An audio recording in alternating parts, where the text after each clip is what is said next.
You're listening to the Simple Growth Podcast, the show that helps business owners get their life back. Here's your host, Mike Callahan. Welcome back to the SA Weekly Talk Show. Mike Callahan here with co-host Cody Owen and special guest Martha Woodward. Just before we came on live, talking about redecorating the office, standing desks, and gaming chairs. And possibly some decks of Dungeons and Dragons new releases coming out. So all things just absolute chaos here in the SA world today. But really excited to have Martha on talking about company culture, employee problems, and managing quality. And I know Martha is the queen of quality. So Martha, thanks for joining us here. If people don't know who you are or haven't heard of you, if you could just give a quick intro of how you cut your teeth in the cleaning industry and then evolved into starting and owning quality-driven, measuring what matters. I know myself and a lot of the service autopilot users are using quality-driven in their service businesses to get real-time results for far as quality feedback for their employees, amongst a whole lot of other things, including, it sounds like, a new HR feature that you released recently or about to. So the floor is yours, Martha. All right. Well, Martha Woodward, I own a maid service in Oklahoma, but I live in Kansas, so I have to manage everything remotely. How I got started was I watched an infomercial about saving money on taxes by opening a business. And at the time I was working for a corporate chain hospital for 20 plus years in therapy. And I thought, I'll open a maid service. I have no idea what I was thinking, but I just knew I liked to clean house and I was having trouble finding somebody. So there you go. It was all about saving money on taxes. And then I found out that it was really painful to run a service business, and managing those employees was nothing like managing the therapists that were in my department at the hospital. So after pain and suffering, I just tried to come up with some ways to solve things. And one of them was tracking quality and having a way to manage it.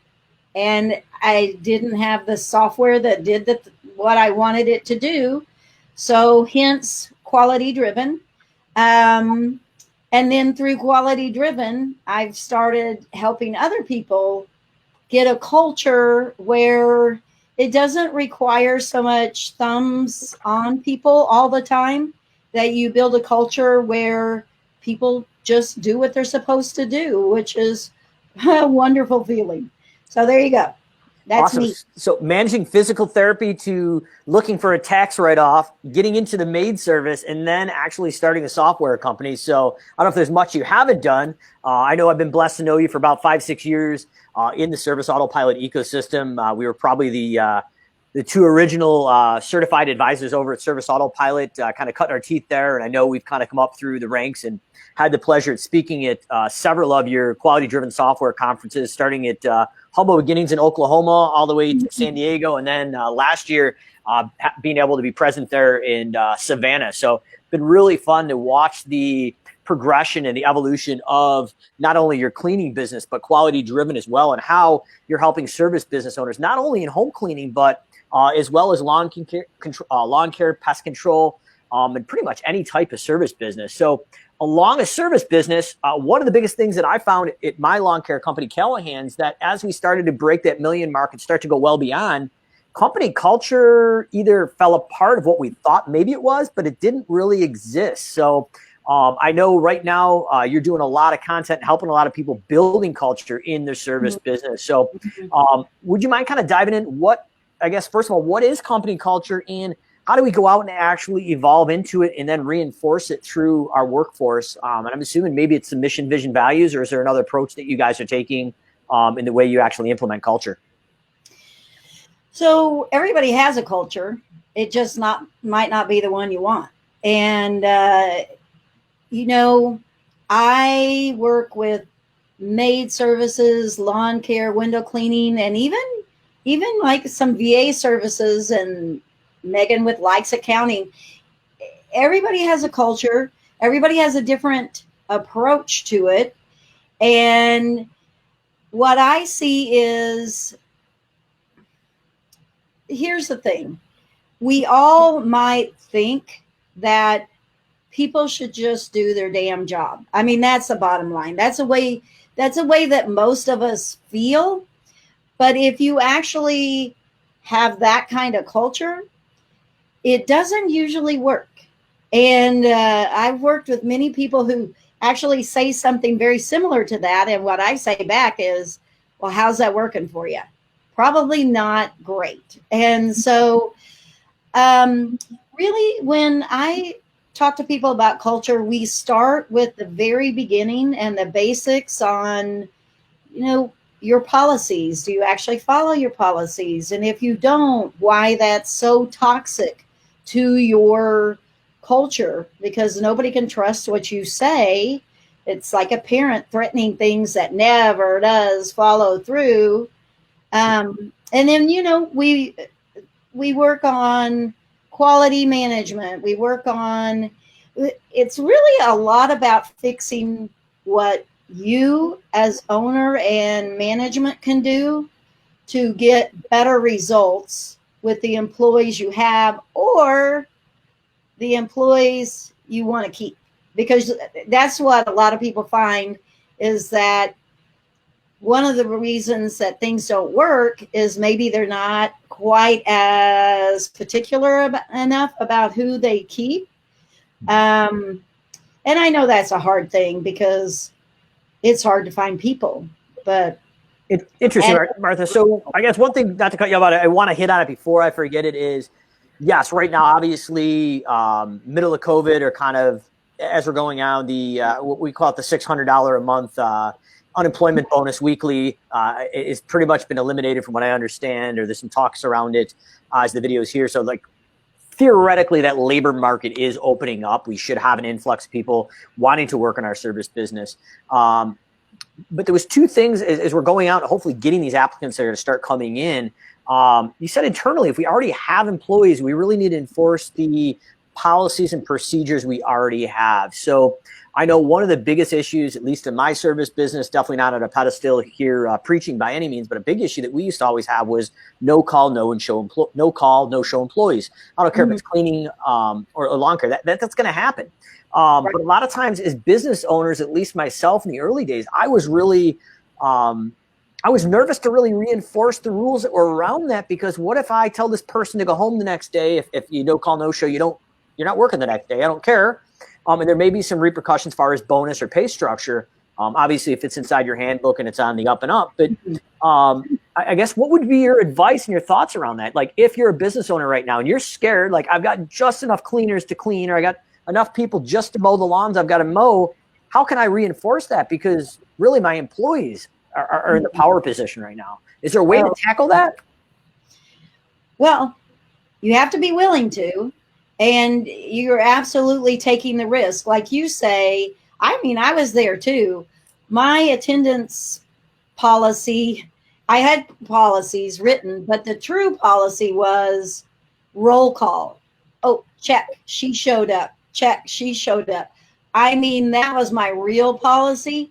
And they were absolutely calling the shots. And at the time, like I say, I probably had the same attendance policy I have now, but I absolutely did not enforce it. And so what happens when you do that is everybody knows. And again, I'll go back to kids. If you threaten kids and there are no repercussion, then they're going to keep doing the same thing over and over. And, it's just like a vicious cycle. But it's scary. But here's the thing that you probably don't know you're doing if you do that is if you get, quote, good people, if you get people who really will follow the rules, follow the policies, and are there to better themselves in the company, you're going to run those people off because they see you put your head in the sand and just like have the wild, wild west. And they're the ones, because they're reliable, they're the ones that really are the ones suffering, and they'll leave you. you know? So it is scary. And, I always talk about you're going to have some sacrificial lambs for people to believe you. And I remember when I had that aha moment like you did, Mike, where I was like, if I don't do this, this will never change. Yeah. And so when I first started actually enforcing the policies, it took a few for people to be like, oh, okay, something changed around here.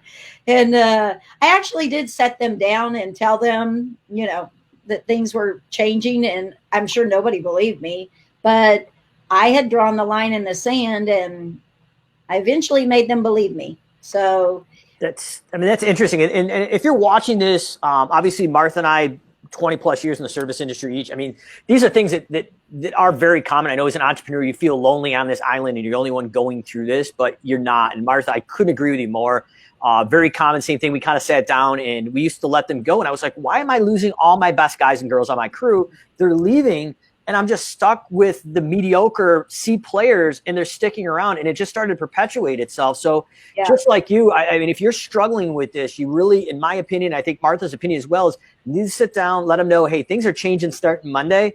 And the first person you don't want, and I told the guys, like, you don't want to be that person that I make an example of, because if you come in late or you don't show up, you're out of here.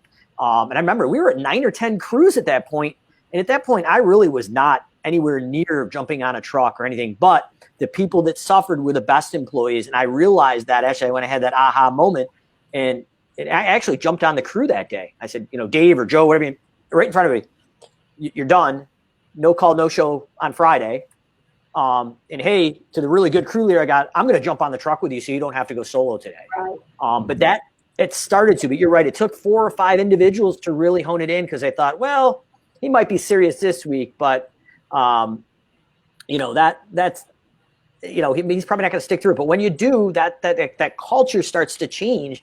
And it makes me think about, as we talk about this, Martha, once you kind of establish that culture, you're starting to stick into your guns. How do you handle employee problems?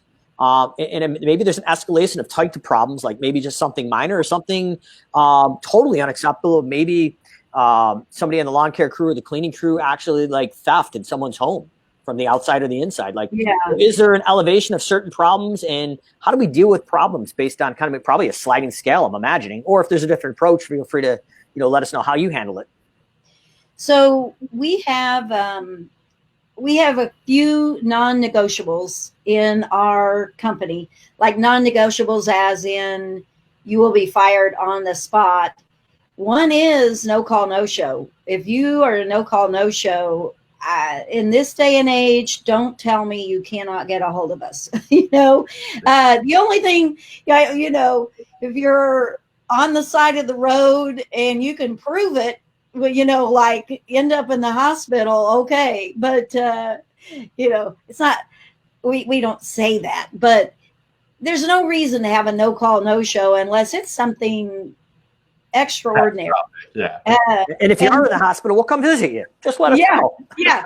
And you've got 3 days to get back. No.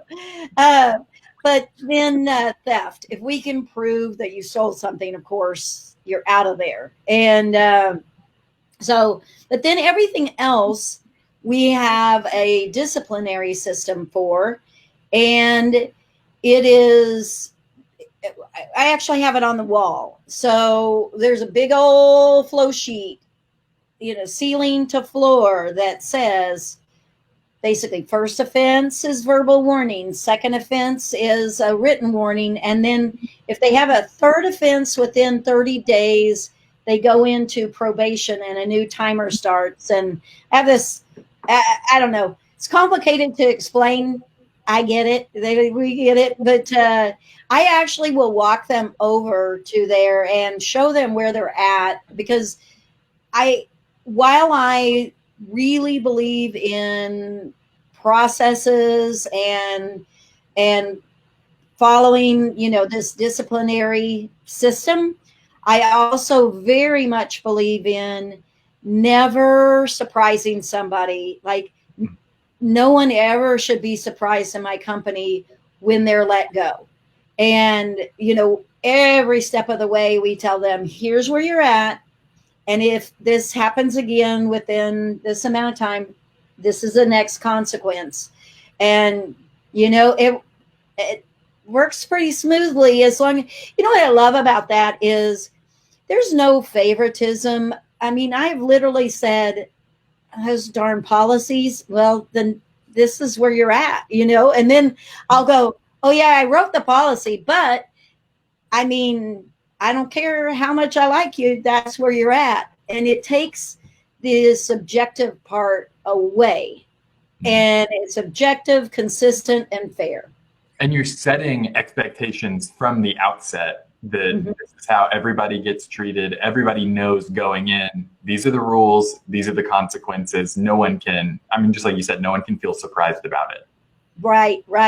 And sometimes we hire the wrong person, and most of the time we get rid of them in training because we have processes that are designed to weed people out. But if they get through training and we didn't get them, we didn't get that wrong person out, then what happens is when they start getting in that disciplinary process, they will leave. They self-exit, because when you have a very transparent process, like my quality minimums and all these things, when they're singled out and, it's very apparent that you're here and the rest of the group's here, they'll blame your system, and that's fine. And they'll blame my system, and then they don't show up. And I'm totally okay with that. And I'm assuming that employee problems and how you handle that is actually part of your culture. It's transparency. It's visible, and it's all right from the beginning of the onboarding. So that culture, it seems like that's ingrained right there, that this is how we do things. And it's cut and dry, black and white on that. So that's really cool that you do that. And that's how you tackle that. One thing I kind of wanted to hit, I know what really wasn't on the agenda, but if I remember from one of the quality driven software talks, I think it was actually in San Diego the first or second year. I don't know if it was you, it might've been even Liz Trotter, but I know one of the people talking there, and man, the lineup at the QDS conference, if you haven't been to one, is phenomenal. I mean, I literally was like a little kid in the back of my notepad, just jotting down executable things that I took away, just little nuggets that have changed the way I operate, both my businesses. But it was, one of them was a theft test where they kind of planted a $20 or $50 bill in a room for the rookie cleaner. And the other one was, if we're training on like a top to bottom deluxe, and if you're not in the cleaning industry, that's your initial clean before you go your weekly, bi-weekly, 3 or 4 week clean. But that's usually a very detailed clean. And just as it says, it's from top to bottom and usually right to left in a systematic way. But usually that person would go in and model that top to bottom deluxe. And then the trainer would go, well, hey, Susie, that area around the tub, right around the grout line, needs to be redone. And as you're looking at it, there's nothing wrong with it. But they said they would send them back to re-clean something that was perfect to see what their temperament was and how they reacted to criticism. And, hey, we need to go fix that. Did they question it, or did they actually go back and figure out, like, they just, they cleaned it out or said, hey, how can I do this better? Because it looks okay, but I know if you're saying it's not okay, there's got to be something I'm missing in this cleaning process. So those were, it obviously stuck with me a few years later, but it was very interesting, the theft thing, how they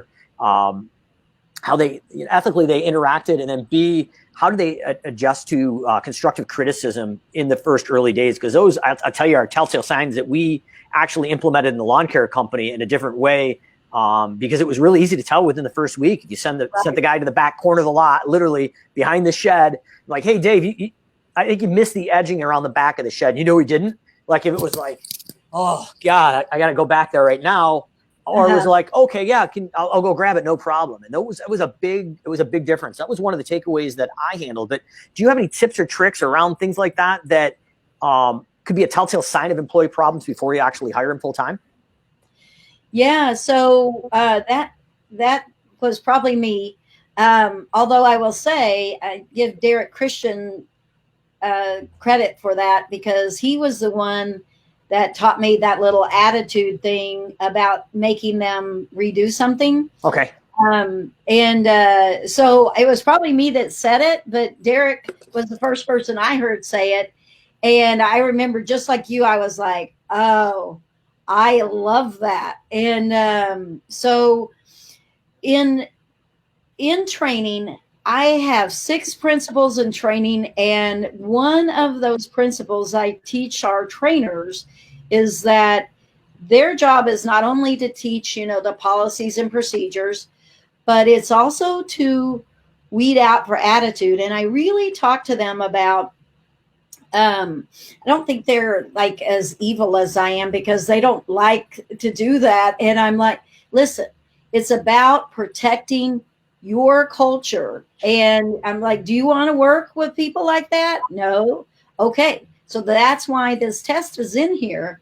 And so we absolutely do that. And we pick the hardest thing that we're going to train them on, which is cleaning a shower.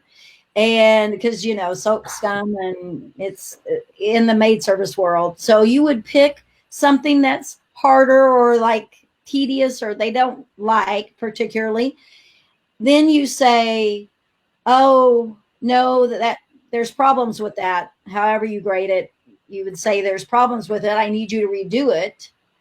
And when you say that, though, what's really important is it really has to be almost perfect. It really has to look good, because obviously if there are problems with it and you say redo it, that's a no-brainer. But it needs to be good work. And then you say, nope, I need you to redo it. And in my company, I teach the trainers, if there's an eye roll, if there's a, little bit of disgust, they're out. And I mean, they're out. And we may finish the day with them, but whenever it's convenient, we're packing them up and saying, oh, sorry, you didn't make it, kind of thing. And we're strict in training. Here's the way I look at training is I have to set the precedence. And I think in the service industry, a lot of people that come to us for a job think, it's just a, lawn care job, or it's just a house cleaning job. And it's my job to change the way they look at it. We expect a high level of professionalism, and I have got to set those expectations from the ground floor when they start. Mm-hmm. And you guys know me, I'm very laid back. And in fact, I suck at cleaning houses because I am not detail oriented. But am I going to expect a high level during training? I absolutely do. And then actually, I almost loosen up when they get out of training, because I know people make mistakes, but when they're training, they really have the feeling that, oh my gosh, if it's somebody that's in there and going to do a half-assed job, they're not going to make it at our company, because they're going to know from day one, no, you have to redo that. And well, and when you're in training at a new job, you're definitely working harder than you're going to work when no one's watching. Absolutely. Right? You're giving 110% during training. I know, I was a waiter for a long time.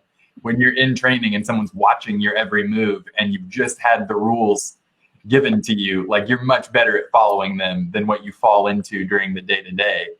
Right. So if they're half-assing what they're doing when someone's like nitpicking them, they're going to be quarter-assing it in the real world. Yep. And believe me, I've kept those people in the old days. Those people, because in the old days when I cared about bodies, not players, then what happened is at some point, one of us got sick of each other, 6 months down the road or whatever. One of us got sick of each other because we were never a good fit in the first place.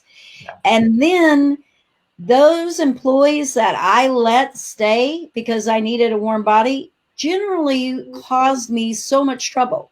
Like, I had one that, every one of those teaches you a lesson. And I had one, and I remember her name. I remember her. And when I let her go, what happened is I subbed for my office manager during her week of vacation. And I was like, who the hell is this person that's working at this company, and they need to be gone. And so anyway, and it was before we were watching quality scores, because she would not have made it. And when I fired her, she filed a bogus workers' comp claim. She filed an unemployment claim, and, whatever else. And so she, it was a learning lesson. It was like, this is what keeping this person caused.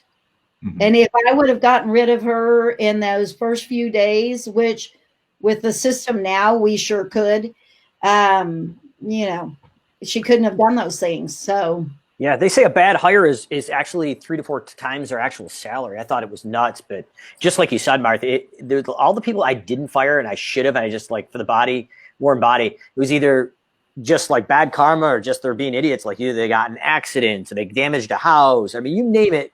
Like, it ended up costing me so much money that I'm like, I got to get rid of this person now. If I had done this 2 weeks before, it would have saved thousands and thousands of dollars.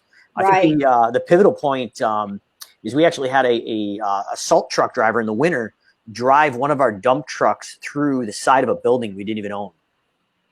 And we should have let the guy go about a month before. We just needed a warm body to literally drive in circles. I have no idea how it happened, but I'm telling you, like, that was like my final learning, like, rip the Band-Aid off, either coach up or coach out. It is going to be expensive. So that was literally within a 24 or 12 hour period, my auto insurance went up $17,000 a year, like that. And I was like, wow, maybe it's actually more than 3 to 4 times their salary got higher. If you added up all the things this guy had broken or, damaged. So it's just absolutely crazy. But, we've hit on the culture, we've hit on employee problems. One final question around employee and training, and then I want to really dive in and wrap this up around managing the quality, because I know that's really where your expertise has really evolved into, is you talked about training the employee or the cleaner.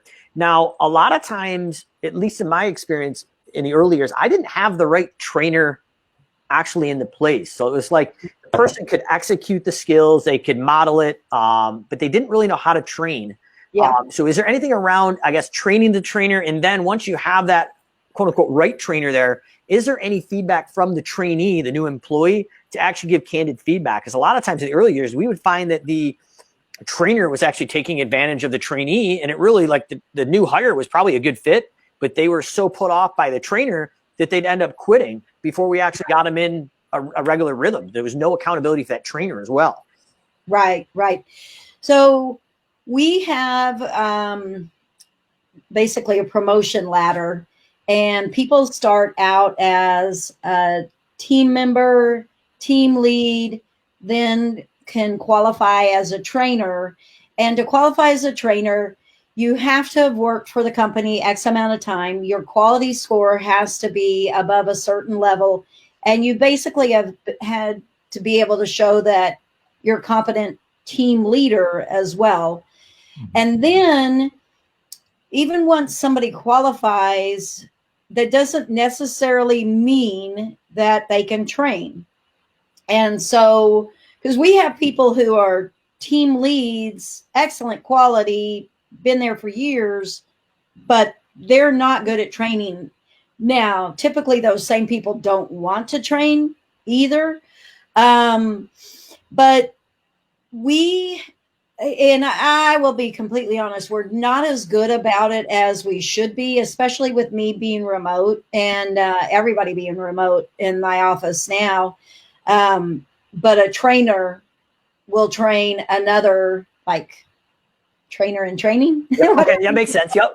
Yeah. And then, yes, we use our quality scores for a lot of things. And one of the things that we use it for is I can sit from 100 miles away, watch somebody get out of training, watch their quality scores, and what is typical is I'll see their quality scores hover a little lower than I would like, but they'll hover there for a week or two at most, and then they start climbing if you've got the right person. If you don't have the right person, they're going to hover at that part and then probably start dropping.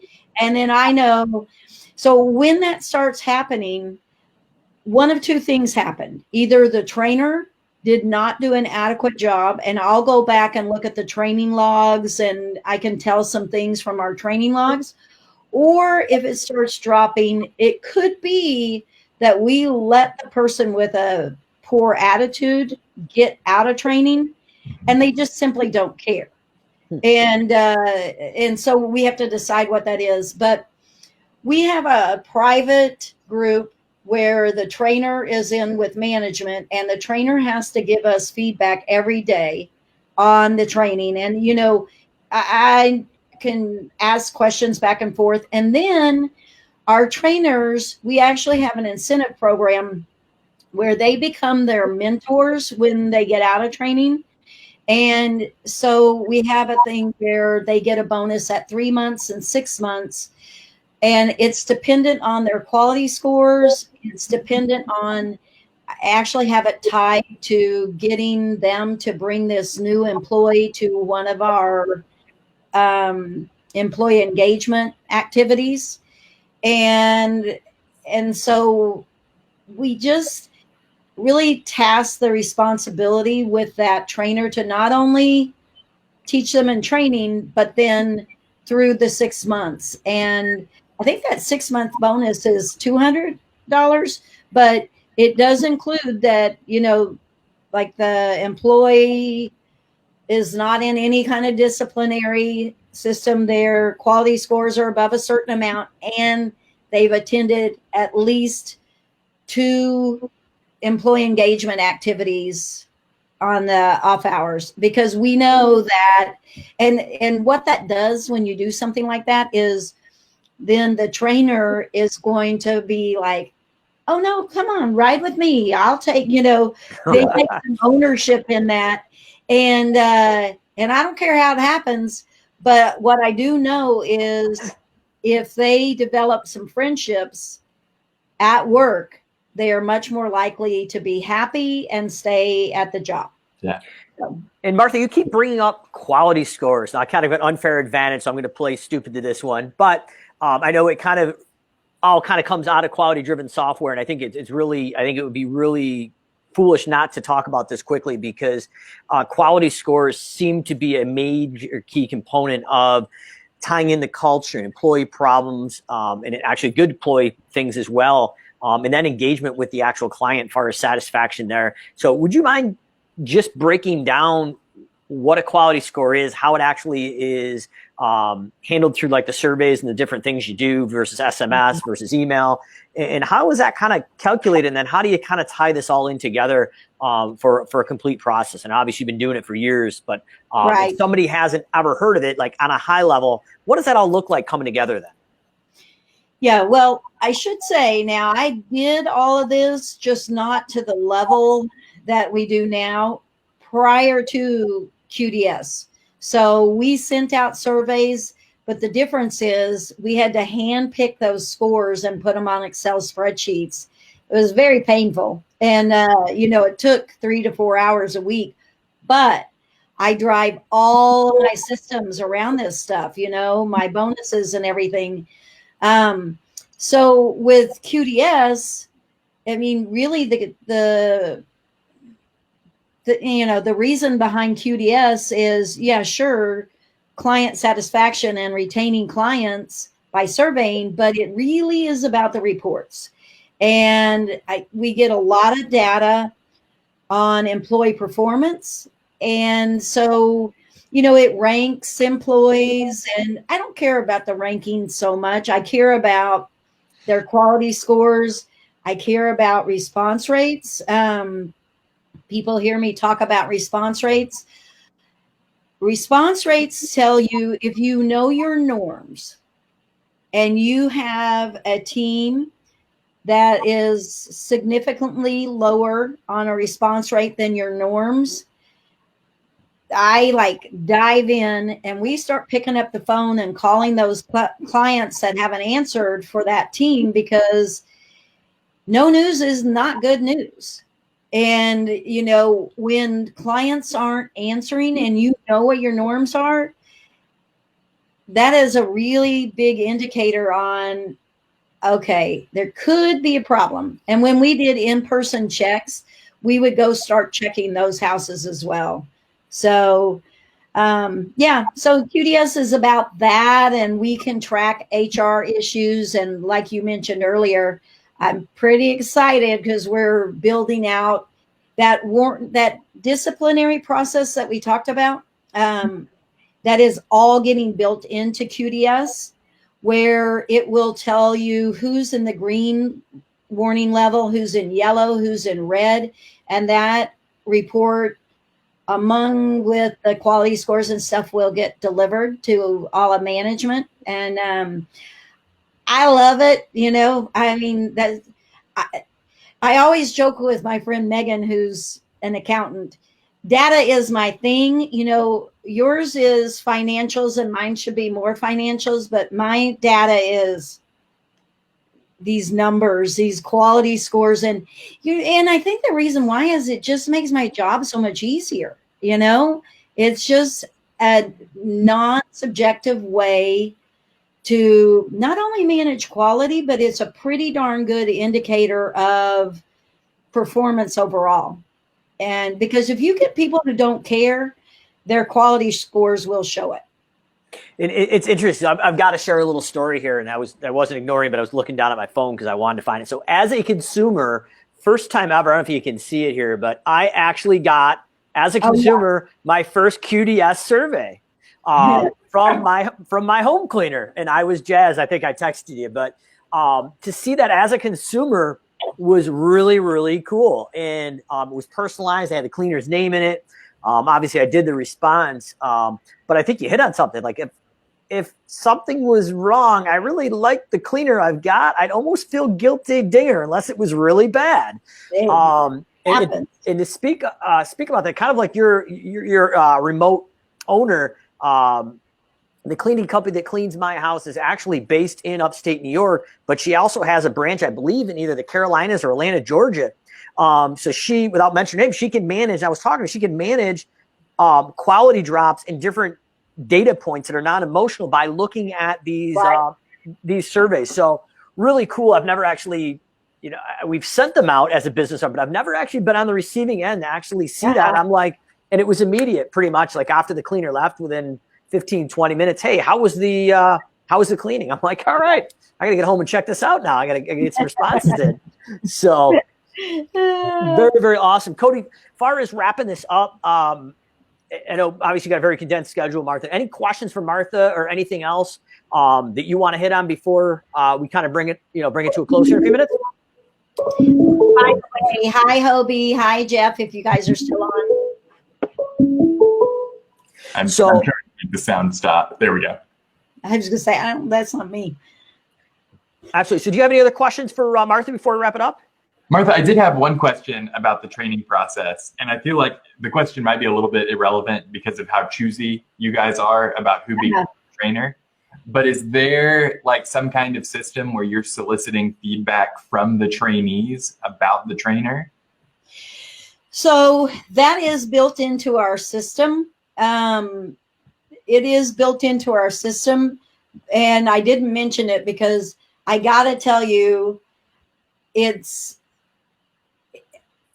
okay. So I will say that I used to use Infusionsoft, and it was built into Infusionsoft, and I never transferred that part over to when I went to Service Autopilot Automations. And when you mentioned it on this thing, I'm like, oh yeah, we used to do that. So I gotta admit, and I will say too, though, here's the way it goes at our company for the most part. Either they absolutely hate the expectations that we put on them in training, and they self-exit in the training program, or they tend to stay a while. So, we don't go through the number of trainees that we used to, thank the Lord. But yes, that was a good reminder because I'm building that out in Bamboo HR right now. And So good to remember. Yeah. Good question, Cody. And all of you watching may be wondering, what is Callahan doing with his shades on right now? Big announcement coming out. If you are a QDS member, oh my gosh, I'm looking for a little fun, and education.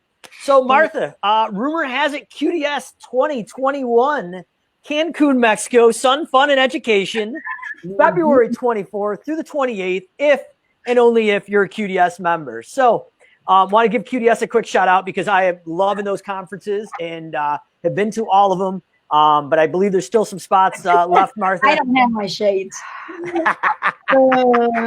Yeah, as you know, we have a good time, sometimes too good of a good time, but the content is awesome too. And that's, where a lot of people have met you, Mike, Jeff McConaughey, Megan Likes.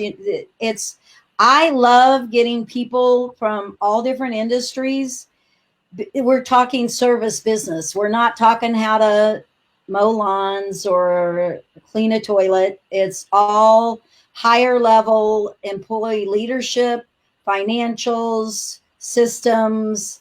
So, what could be better than Cancun workshops? We're doing half-day workshops at this time. We usually run all day, but because it is Cancun, we're going to do half-day workshops, and then the rest is fun. It's always 5 o'clock somewhere, Martha. So really appreciate it. I want to say what's up to Hobie Barrett. I had a great time speaking with in Savannah, Georgia, hanging out, him and his wife, Jen, and really just, not outside of the business part of it. It's just a good relationship building, networking, and relationships as far as business and friendships that last for a lifetime. So highly recommended. If you're a QDS user, check it out. There's a few spots left. Great deal.